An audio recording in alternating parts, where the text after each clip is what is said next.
J'ai 65 ans, je suis marié, j'ai 5 enfants, 8 petits-enfants, et mon épouse a joué un rôle également considérable dans cette entreprise. Par conséquent, le prix ou la distinction qui m'est accordée l'est aussi à elle.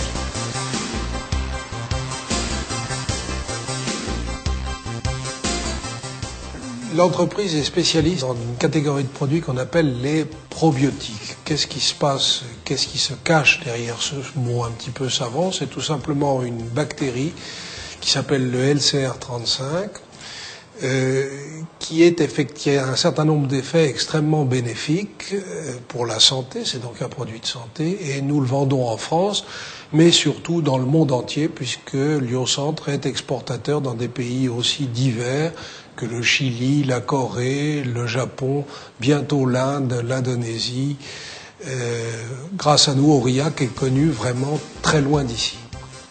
Ce sont les grands anciens, ceux qui ont fondé l'entreprise, qui, au départ, lui ont donné résolument, dans les années 60 déjà, un développement international important. À la base de Liocentre, il y a une société qui s'appelle l'Auvergne Laitière, qui, dans les années 60, fonde cette entreprise pour faire valoir précisément son savoir-faire sur les ferments lactiques.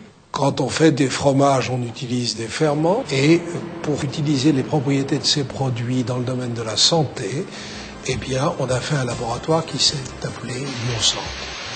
Mon rôle a été de continuer sur la lancée de ce qu'ont fait mes anciens, après que pendant une parenthèse d'une vingtaine d'années, ce laboratoire ait vécu un peu l'histoire de la Belle au bois dormant, en ce sens qu'il avait été racheté par une multinationale qui l'a laissé dormir alors qu'elle avait un potentiel extraordinaire. Et mon rôle a été, eh bien, tout simplement avec des mesures d'un grand bon sens carré, extrêmement, presque primaire, de remettre cette entreprise à flot. Je peux dire que j'ai découvert le Cantal. J'y avais été en passant, je dirais comme tout le monde.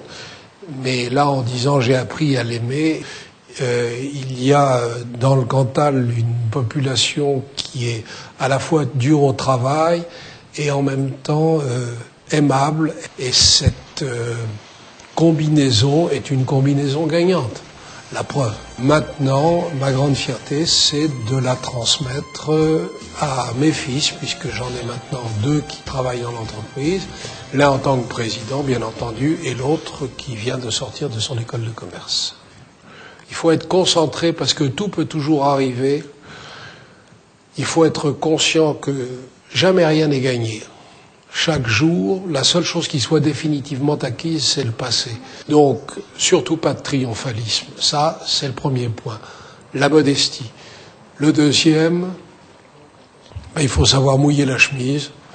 Et c'est la meilleure façon de faire en sorte que les gens qui travaillent avec vous veuillent bien travailler. Montrez l'exemple. La réussite, c'est d'abord rechercher l'épanouissement des gens qui travaillent avec vous.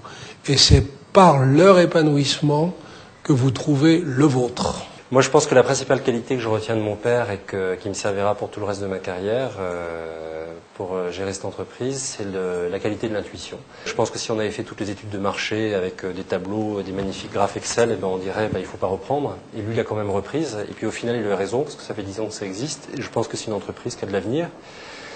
Et je pense donc, moi je suis plus dans une génération où on essaye de tout systématiser, d'avoir des approches plus rationnelles, et je pense que le curseur est vraiment au milieu et qu'il ne faut jamais oublier l'intuition. Voilà ce que je retiens. À moyen terme et à long terme, je la vois comme un spécialiste des probiotiques. C'est l'apport tout à fait original de mon fils aîné Stanislas, qui a des idées là-dessus et qui fait que nous allons nous développer définitivement dans ce domaine qui est notre domaine de compétences. J'ajouterai une chose, c'est que pour moi la transmission familiale est un but en soi, c'est une façon de respecter l'entreprise et de respecter ceux qui y travaillent, que de leur laisser leur chance à l'intérieur d'un cadre véritablement humain.